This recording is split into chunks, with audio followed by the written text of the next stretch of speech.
Seringkali kebaikan Allah itu kita pandang dari sudutnya yang materi. Allah itu baik kalau kita punya harta yang banyak, tanah yang luas, pabrik yang di mana-mana. Sementara kalau cuma sekadar itu kebaikan Allah, terlalu sedikit orang yang mendapatkannya. Padahal kebaikan Allah tidak pernah berhenti dan meliputi seluruh makhluk yang hidup ini. Karena itu pada kesempatan jumpa sore ini, saya ingin mengajak kita melihat kebaikan-kebaikan Allah dalam bentuk yang lain. Bahwa kita diberikan harta yang banyak, itu kebaikan Allah. Diberikan tanah yang luas, itu juga kebaikan Allah. Diberikan perusahaan, pabrik di mana-mana, itu juga kebaikan Allah. Tapi tidak terbatas kepada itu. Ada kebaikan-kebaikan yang non-materi, yang malah justru itulah esensi kebaikan itu. Mari kita renungkan sebuah hadis di mana baginda Rasul bersabda, arba'atun man u'tiyahunna faqad u'tiya khairat dunya wal akhirah. Ada 4 hal.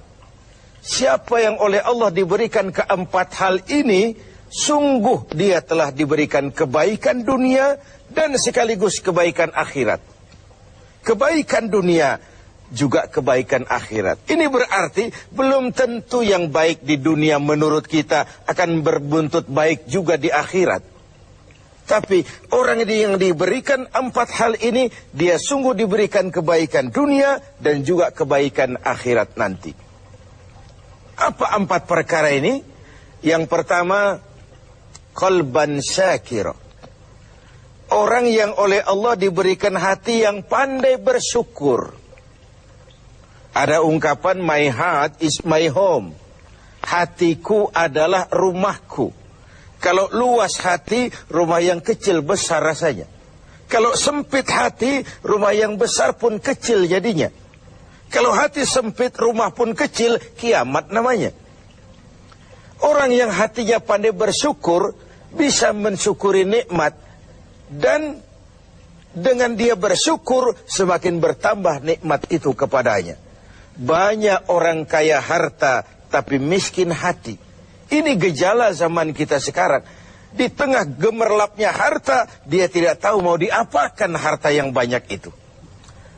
Orang-orang sufi menjelaskan bahwa kaya itu ada 2 macam. Ada kaya majazi dan kaya hakiki. Yang disebut kaya majazi, kaya artifisial. Lahirnya dibaluti harta, tapi hatinya miskin. Hidupnya sudah serba ada, tapi dia masih merasa kurang. Rumahnya sudah titik air liur orang melihatnya, tapi dia masih merasa belum apa-apa. Mobilnya berdecak orang kagum melihatnya, tapi dia rasakan itu pun masih belum. Maka dia selalu miskin. Dalam sebaya cukup dia masih merasa kurang, maka hidupnya pun selalu kekurangan. Orang yang diberikan hati yang kaya, sungguh sebuah kebaikan. Hati yang kaya, hati yang luas.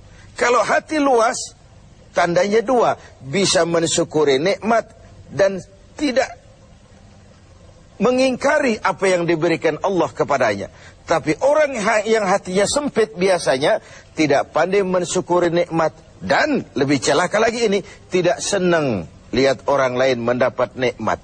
Orang seperti ini ya susah gemuk. Sudah tidak bisa mensyukuri nikmat, tidak senang lihat orang lain mendapat nikmat. Tetangganya beli televisi saja dia demam. Nanti tetangganya beli sepeda motor, dia makin gawat, masuk rumah sakit. Di rumah sakit dengar tetangganya beli mobil, mati dia. Disiksa oleh perasaan sendiri. Begitu orang yang miskin hatinya. Orang yang diberikan hati yang pandai bersyukur, sudah diberikan kebahagiaan dunia dan kebaikan akhirat. Ini yang pertama. Yang kedua, walisanan zakira. Orang yang diberikan lidah yang pandai berzikir. Menyebut nama Allah dalam artian yang seluas-luasnya. Tasbih ya zikir, tahmid ya zikir, tahlil ya zikir. Tapi ada fenomena lain. Melihat apapun yang mengagumkan, dia kembali kepada Sang Maha Pencipta. Itu pun zikir. Melihat semesta jagat raya, melihat bintang gemintang bertaburan di angkasa, melihat lautan luas terhampar biru membentang, melihat gunung tinggi menjulang ke angkasa, semuanya mengingatkan dia kepada Allah. Itu pun zikir. Diberikan lidah yang pandai berzikir, mengingat Allah dalam segala keadaan. Dan bukankah Islam mengajarkan seperti itu? Dari hal-hal yang paling kecil, memulai pekerjaan, bismillah. Melihat sesuatu yang hebat, Masya Allah. Melihat sesuatu yang luar biasa, Subhanallah. Terkejut, Astaghfirullah. Berjanji, Insya Allah. Semua dikaitkan dengan Allah. Inilah zikir itu. Hidup yang larut dalam alur ketuhanan. Yang ketiga, wabadanan alal bala'i sabira.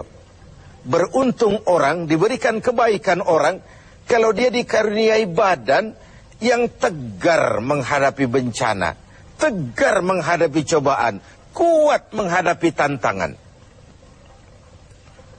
Tantangan itu penting. So, kalau tidak ada tantangan, kita akan tidur. Cobaan juga kita perlukan. Tapi kalau kita tidak sanggup menahannya, larut oleh cobaan itu, kita akan kalah karenanya. Orang yang baik, diberikan kebaikan dunia akhirat, punya badan yang tegar menghadapi cobaan. Apa cobaan Allah? Dua macam. Satu ayat menjelaskan, وَنَبْلُوكُمْ بِالْخَيْرِ وَالشَّرِّ. Kami akan coba, kami akan uji kamu dengan yang baik dan dengan yang tidak baik. Dengan yang enak dan dengan yang tidak enak. Dengan yang menyenangkan dan dengan yang tidak menyenangkan. Bukan cuma sakit cobaan itu, sehat pun ujian. Bukan cuma miskin ujian, kaya pun cobaan. Bukan cuma tidak punya jabatan cobaan, naik pangkat pun ujian. Kita ni yang namanya ujian kan yang tidak enak saja. Kalau sudah sakit, ya Allah, sedang diuji. Sehat, lupa daratan. Miskin, ujian. Setelah kaya, lupa bahwa itu juga ujian. Fenomenanya apa? Banyak orang lulus ketika diuji dengan kemiskinan, tapi gagal berantakan setelah diuji dengan kekayaan. Ketika miskin dia hamba Allah, setelah kaya dia pindah menjadi hamba harta. Belum pernah ada orang datang mengeluh, Pak Ustadz, saya sedang diuji oleh Tuhan. Kenapa Pak? Uang saya sedang banyak. Belum pernah. Kalau sudah bangkrut, miskin, baru merasa diuji. Bukankah sejarah syarat dengan contoh? La nufarriqu baina ahadim min rusuli. Kami tidak membeda-bedakan para rasul. Tidak ada rasul yang dianak emaskan. Semuanya diuji, semuanya ditempa, semuanya digembleng. Semuanya tegar seperti batu karang di tengah samudra. Walau tiap hari dihempas ombak, dihantam gelombang, dia tetap berdiri dengan tegar. Begitulah orang yang diberikan kebaikan oleh Allah. Lain dengan orang yang loyo, sedikit kena kesulitan seperti ayam sampar, kerakap tumbuh di batu, hidup segan mati pun tak mau. Skeptis, pesimis. Apa yang bisa kita lakukan kalau dasar hidup kita sudah skeptis dan pesimis itu tadi? Hidup ini adalah cobaan. Semakin tinggi kualitas keimanan, semakin berat cobaan itu. Semakin kokoh berpegang kepada agama, semakin kuat pula cobaan datang menerpa.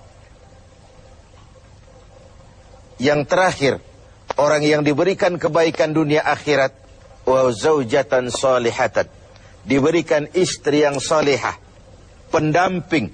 Tidak ada suami bisa sukses jadi apapun dia tanpa peran serta dan dukungan istrinya. Itu sebabnya baginda Rasul menikah dengan Sayyidatuna Khadijah. Apa yang jadi pertimbangan beliau? Mengawini seorang janda yang umurnya 15 tahun lebih tua pula dari beliau. Kalau sekadar memperturutkan hawa nafsu, mestinya tidak Khadijah yang dipilih oleh baginda Rasul. Mestinya Kalau istilah kita sekarang cari ABG saja. Tapi jelas baginda Rasul bukan cuma sekedar mencari istri, beliau mencari seorang pendamping. Apa bedanya ini? Tiap perempuan bisa jadi istri, memang, tapi tidak tiap istri bisa jadi pendamping. Itu dibuktikan dalam sejarah. Orang lain belum beriman, Khadijah iman. Orang lain memusuhi Nabi, Khadijah mengorbankan hartanya untuk membantu perjuangan Nabi. Saat Nabi terkena kesulitan, Khadijah tampil jadi penghibur. Khadijah tampil jadi pembela. Ketika pertama kali berhadapan dengan malaikat Jibril menyampaikan wahyu, Rasulullah gemetar seperti orang demam. Kembali ke rumah, "Zammiluni ya Khadijah." Selimuti saya Khadijah, selimuti. Kenapa bang? Barusan turun Jibril, dia katakan begini. Saya khawatir Khadijah. Khadijah mengerti suaminya semua mengalami semacam frozen, emotional attitude. Sebagai istri yang bijak, pendamping yang baik, beliau tampil. Kalla ma yukhzikallahu abada. Jangan khawatir bang, Allah tidak akan menyusahkan abang untuk selamanya. Tenanglah ini. Rumah tangga adalah awal kesuksesan kita di tempat lain. Karena itu, kalau diberikan istri yang solehah, itu sudah kebaikan dunia dan kebaikan akhirat.